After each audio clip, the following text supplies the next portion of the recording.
Buckeye fans, it's finally time. The number 2 ranked Ohio State Buckeyes are set to take on the number 3 Oregon Ducks in just about an hour. We get you all set here on the Buckeye Breakdown Podcast.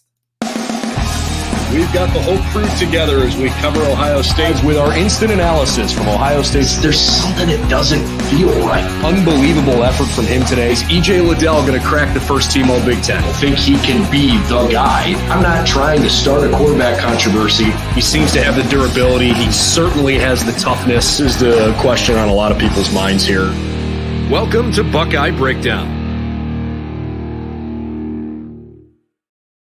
And welcome in, everybody, to another episode of the Buckeye Breakdown Podcast. Anthony Moeglin here with you for a pregame episode, and one that we're so excited to bring you tonight as the Ohio State Buckeyes are set to take on the Oregon Ducks in just about an hour's time in a game that is the crown jewel of what's already been just an incredible Saturday of college football and of sports in general. If you're tuning into this, we got to start here with a huge shout out to the Cleveland Guardians, man. Holy cow. If you're a Buckeyes fan who is in Northeast Ohio or in Ohio in general, wow, was that some fun playoff baseball, and hopefully a good omen for what's to come for Ohio State tonight, because tonight's game is one that is set to be really an instant classic and in a really important football game for Ohio State and for Oregon. You know, the winner of this game is going to set themselves up very nicely for both the Big Ten and really making a push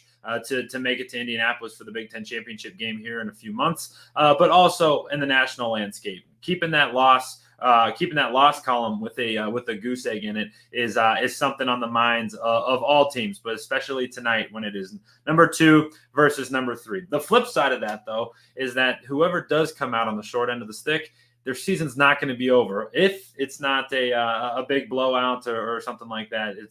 It's going to be it's set up to be an incredibly competitive afternoon or evening, and one that I know all Buckeyes fans are going to be fired up about. The first thing that I want to kind of touch on before getting into any of the X's and O's of this one is, man, it's going to be a fun game to look at tonight. The Oregon Ducks go with their all-black uniforms, a new uniform combination that they're going to rip out. The Ohio State Buckeyes go with a little change-up. They're going all white. They're calling them the icy whites tonight. They're going with white pants, and I think it's going to be a really, really sharp look. And for Ohio State, man, this one is really, really important. This is the first time that they're going to be tested by a team of equal caliber that they are. You know, to this point, they've been kind of punching down on their competition. It has been getting a little bit better with games against Iowa and against Michigan State. But to this point, Ohio State has certainly been the better team on paper, and they've been favored by a bunch in all of their games so far. They have taken care of business and done so in convincing fashion, but tonight's going to be a huge different story where, I was calling it the other day, a real matchup game. I'll take that from Joel Klatt, who likes to say that. But this is the first time that Ohio State's going to have guys on the field on the opposing team that are equal talented they are. There's going to be NFL guys on Oregon's team that Ohio State's going to have to deal with, and they're certainly going to have their hands full on both offense, defense, and special teams. But for tonight, I think for Ohio State, there's a couple massive factors in this game. First, when Ohio State's defense is on the field, I think a big point of emphasis is going to be controlling the line of scrimmage. Oregon does like to run the football, and if they are able to consistently run the football both inside the tackle box and, as we talked about on Thursday's show, outside the tackle box with some of those slip screen type plays, if Ohio State can really control that, it's going to put Oregon in really disadvantaged situations where they're having to drop back, and that lets JTT and Jack Sawyer really pin their ears back and try to get after Dillon Gabriel. Dillon Gabriel is the next key factor in this one. Which Dillon Gabriel are we going to see from the Oregon Ducks? Are we going to see the guy who showed up the last couple of weeks against Oregon State, against UCLA, and against Michigan State, the guy who's really consistent, really completing a lot of passes? Or are we going to see the guy who showed up in weeks 1 and 2 against Idaho and Boise State, where Oregon's found themselves in a pair of dogfights that they shouldn't have been in? But which Dillon Gabriel are we going to see? Ohio State can really influence how he plays, both up front and when they can control the line of scrimmage. And then I'm really excited to see how that Ohio State back end really gets after the Oregon Ducks. I think this is a massive football game for that safety group of Caleb Downs, Jordan Hancock, and Lathan Ransom, a group that I've been outward and vocal about being my favorite group on the team. Those guys absolutely love to play football, and they are so good at what they do. Speaking specifically about Caleb Downs, he is an absolute game changer, and we're going to need to see him tonight.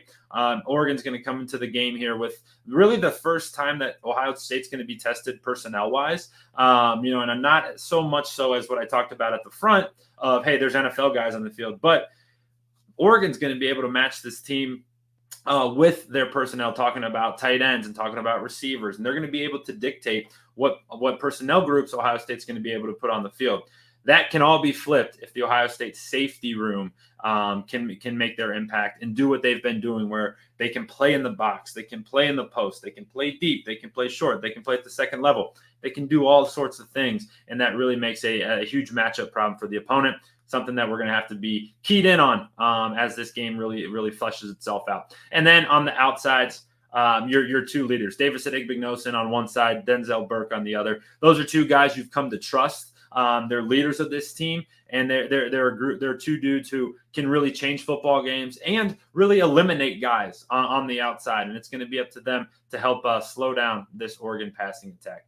Now, flipping it to the other side of the football, when Ohio State is on offense, we talked about a couple key factors that we're going to be looking out for this week, and it starts up front. You notice my two biggest keys to the game aren't throwing the ball down the field or defending the deep ball. It's controlling the line of scrimmage. And that's going to be really key when Ohio State does have the football, is to dominate up front. We've seen this group getting better and better and better each and every week, and doing so, communicating, doing so physically, being in the right spots, having the right techniques, but also punishing dudes when they come to the line of scrimmage. I think this is going to be another great test for that. And I think, for Ohio State, continue to improve. Like, this is going to be your biggest test. You got really great players up front. Just specifically talking about defensive ends and defensive linemen, but also at that second level, and that linebacking core of Oregon is going to be that best group that you've seen. So for Ohio State's offensive line, do your job. Communicate really well, play physically, and punish people when they come into the line of scrimmage. And then on the outsides, let's keep the weapons being your weapons, right? This Ohio State skill group is the best skill group in all of America. That is at wide receiver with Emeka Egbuka and Jeremiah Smith. We're going to see some Carnell Tate tonight, but then in the backfield as well, Travian Henderson and Quinshon Judkins. Keep them staying hot, okay? If you can run the football, we know this, and Oregon knows this as well, as Chip Kelly's offense, when it is really purring and really playing well, it's when they are running the football effectively. Ohio State's done so to this point this year, and it's going to be a big factor tonight. If they're able to control the tempo of the game and run the football effectively, it's going to be good news for the Buckeyes. And then the last but not least, it's the quarterback position. Will Howard has to be great tonight. This is his first test, really, as an Ohio State Buckeye. And the lights are what they are. This is going to be his biggest environment that he's ever played in all of college football, and it's going to be up to him to show up tonight. And for him, I think if I was in his position, I would be really focused on not doing too much. You have too much skill all around you, and all you have to not do is mess it up. Get the ball accurately to your guys. You don't need the big play. You don't need the home run every single time. Hit a couple singles. I'm sticking on baseball analogies tonight after that Guards game, but hit a couple singles. Do your job. Move the ball where it's supposed to go, and then the big play will come from it. But just for Will Howard, it's don't turn the football over, which he hasn't been doing, and make the right decisions. Now, those are some keys on both sides of the football. The big storylines tonight for me really start at the head coach position. Who's this game more important for, Dan Lanning, or is it more important for head coach Ryan Day? And for me, obviously, we see everything through a scarlet and gray set of glasses. It is a massive, massive football game for Ryan Day. We all know the stats. Ryan Day is incredible against everybody in the Big Ten outside of Michigan. Well, in Ryan Day's tenure, there really hasn't been another top-tier group in the Big Ten outside of Penn State that has been able to step up, step toe-to-toe to the Buckeyes until tonight. Tonight's the first time that somebody in the conference outside of Michigan, the team up north, has the ability and has the players to step toe-to-toe with the Buckeyes, and it's going to be a big one. I think if Ryan Day can get this victory tonight, this is going to speak volumes to his legacy and really right a lot of wrongs, I think, from the past, and set Ohio State up for a really nice run. I think on the flip side for Dan Lanning, I think Lanning's had a lot of success. He obviously made a huge name for himself last year, getting the Ducks into an awesome season, and they're going to be good regardless of what happens tonight. And I think that for Ohio State, I truly think the pressure is all on the Buckeyes,